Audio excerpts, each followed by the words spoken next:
বন্ধুরা, এসে গেছি ইতিহাস বিদ্যার্থী টিউটোরিয়াল চ্যানেলে। আজ আমি জ্যাকোবিন দল ও জ্যাকোবিন শাসন নিয়ে আলোচনা করব।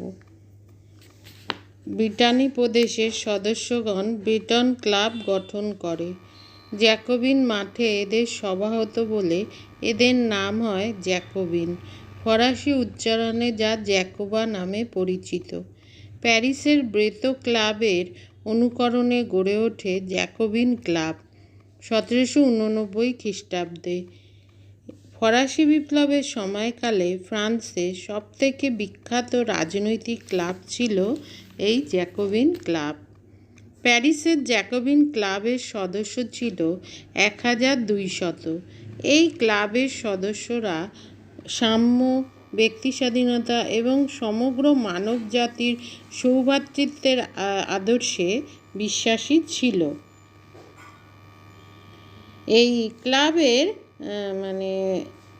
সদস্যরা কি ছিল? বামপন্থী গোষ্ঠীর সদস্যরা জ্যাকোবিন বা মাউন্টেন ক্লাব প্রতিষ্ঠা করে। আন্তোয়ান বার্নেভ এই ক্লাবের জন্য কিছু নিয়মাবলী তৈরি করেন, যেগুলোর মধ্যে এর উদ্দেশ্যের পরিচয় পাওয়া যায়। এই ক্লাবের উদ্দেশ্য ছিল ফরাসি জনতাকে শিক্ষিত করে তুলতে হবে, ফরাসিভাষীকে ভ্রান্তি থেকে রক্ষা করতে হবে, সর্বজনীন ভোটাধিকার আদায় করা, জীবিকার অধিকারকে সুরক্ষিত করা, দরিদ্রদের স্বার্থে অর্থনৈতিক নিয়ন্ত্রণ গড়ে তোলা, নিরঙ্কুশ গণতন্ত্র প্রতিষ্ঠা করা।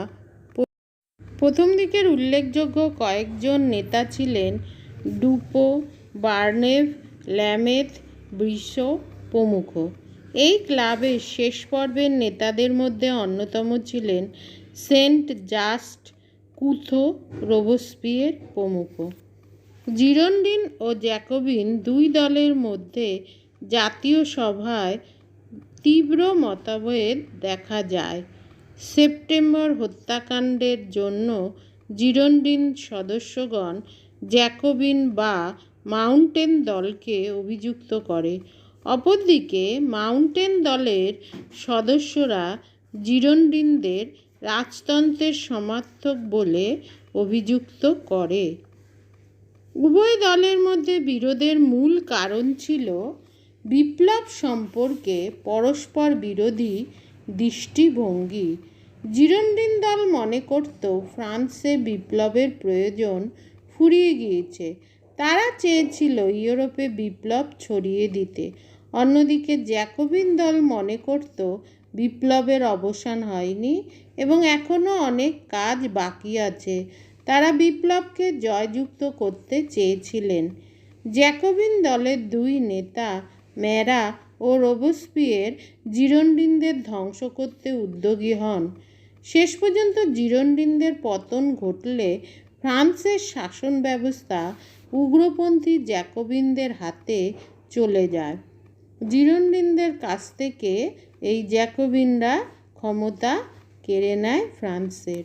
জ্যাকোবিন দল বিপ্লবীদের ঐক্যের উপর জোর দিয়েছিল, কিন্তু বিপ্লবীরা তখন ঐক্যবদ্ধ ছিল না।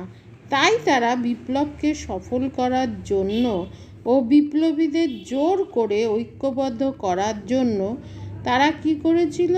সন্ত্রাসের আশ্রয় নিয়েছিল। ঐতিহাসিক ডেভিড টমসন বলেন, সন্ত্রাসের শাসনের সাংবিধানিক ভিত্তি ছিল তিনটি: 1 জ্যাকোবিন ক্লাব, 2 কমিউন এবং 3 কনভেনশনের সমিতিসমূহ। জ্যাকোবিন ক্লাবের কাজ ছিল নিজেদের সপক্ষে জনমত গড়ে তোলা, আইনসভার উপর চাপ তৈরি করা এবং প্রতি বিপ্লবীদের দমন করা। কমিউনগুলি ছিল এক একটা পৌর প্রতিষ্ঠান। কমিউনগুলি নানান ধরনের প্রশাসনিক ও সামরিক কাজকর্ম করত। জাতীয় মহাসভার হাতে চূড়ান্ত ক্ষমতা দেয়া থাকলেও মূলত গণনিরাপত্তা সমিতি ও সাধারণ নিরাপত্তা সমিতি সমস্ত ক্ষমতা কার্যকর করত। যাবতীয় প্রশাসনিক ক্ষমতা ছিল গণ নিরাপত্তা সমিতির হাতে। সাধারণ নিরাপত্তা সমিতি মূলত ফ্রান্সের অভ্যন্তরীণ আইনশৃঙ্খলা রক্ষার দায়িত্ব পালন করত। সমিতি ও কমিউনগুলি বিপ্লব বিরোধী সন্দেহভাজন ব্যক্তিদের তালিকা তৈরি করত। সন্দেহের আইন বলে গ্রেপ্তার হওয়া অভিযুক্তদের বিচার হতো বিপ্লবী বিচারালয়ে নামে আদালতে। বিপ্লবের বধ্যভূমি নামে একটি স্থানে গিলোটিন যন্ত্রের দ্বারা অপরাধীদের শিরচ্ছেদ করা হতো। এই সন্ত্রাসের রাজত্বটা কি? সেটা ছিল 2রা জুন 1793 খ্রিস্টাব্দে থেকে 27শে জুলাই 1794 খ্রিস্টাব্দ পর্যন্ত এই 13 মাস ফ্রান্সের ইতিহাসে সন্ত্রাসের রাজত্বকালের পরিচয় পাওয়া যায়। এই সময় ফ্রান্সে ব্যাপক আত্মঘাতী ও হিংসাত্মক ঘটনা ঘটে। ফ্রান্সের দুই দল জিরোন্ডিস্ট ও জ্যাকোবিন উভয়ের মধ্যে আদর্শগত সংঘাত ঘটে। কুলেরদের সমর্থন পেয়ে জ্যাকোবিন দল শক্তিশালী হয়ে ওঠে। জ্যাকোবিন দলনেতা রোবসপিয়ারের নেতৃত্বে শুরু হয় সন্ত্রাসের অধ্যায়। নরনারীকে গিলোটিনে হত্যা করা হয়। বিপ্লবী নেতারা বিপ্লবের নামে প্রায় 50,000 নরনারীকে গিলোটিনে হত্যা করে। সন্দেহের আইনে প্রায় 3 লক্ষ মানুষকে গ্রেপ্তার করা হয়।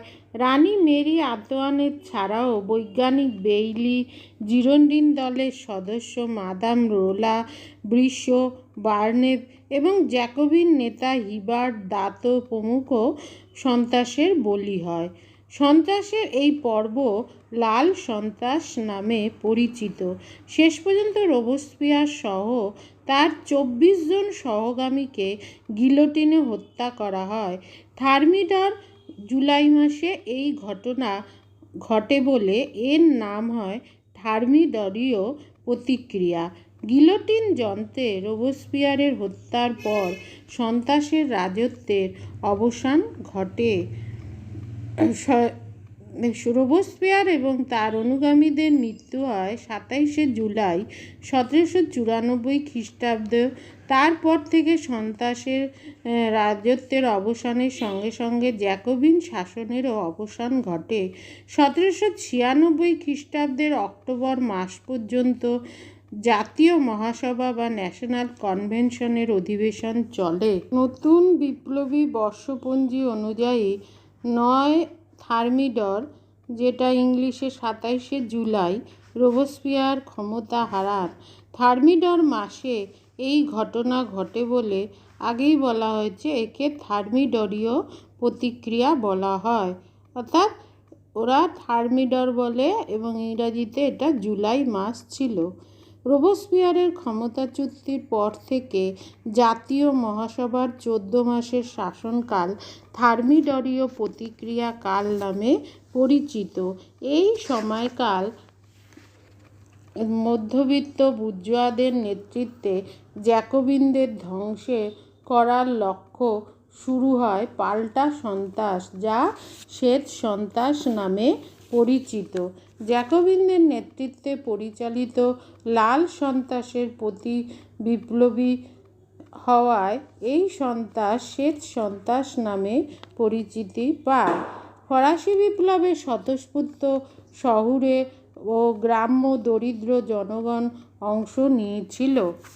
যাই হোক, শেষ পর্যন্ত ব্যক্তি ও মানুষের অধিকারপত্রটি ইংল্যান্ডের ম্যাগনা কার্টা ও বিল অফ রাইটস 1689 খ্রিস্টাব্দ এবং আমেরিকার স্বাধীনতার ঘোষণাপত্র 1796 খ্রিস্টাব্দের অনুকরণে রচিত হয়। এই ঘোষণাপত্রটিতে বলা হয়, মানুষ জন্মগতভাবে স্বাধীন ও চিরদিন স্বাধীন থাকবে। আইনের চোখে সমস্ত নাগরিক সমান। সাধারণভাবে বলা যায় ঘোষণাপত্রটি ছিল আসলে গণসার্বভৌমত্ব ও আইনের উৎস। এটি ছিল মুক্তপন্থী গণতন্ত্রের প্রতিফলন। এই ঘোষণাপত্রে নাগরিকদের রাজনৈতিক অধিকার দেওয়া হয় এবং সম্পত্তির ও স্বাধীন ধর্মাচরণের অধিকার এবং ব্যক্তি স্বাধীনতার স্বীকৃতি দেওয়া হয়। আজ আসি, দেখা হচ্ছে পরবর্তী ভিডিওতে।